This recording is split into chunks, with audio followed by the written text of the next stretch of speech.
Introducing the all-new 2022 Kona N Line.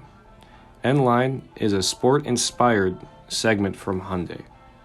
The Kona N Line is powered by a 1.6 turbo charged motor with 195 horsepower, and it's paired with a 7-speed dual-clutch transmission.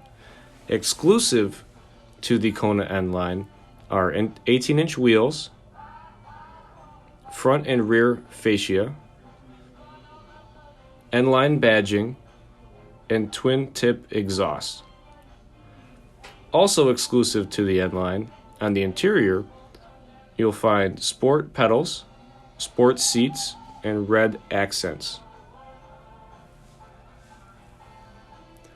The Kona N Line is available in all-wheel drive and has an available tech package.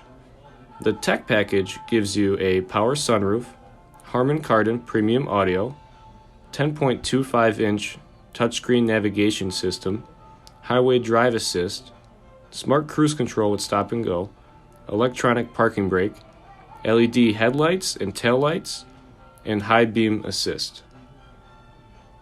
The starting MSRP for the Kona N Line is about $29,000 and tops off just over $31,000.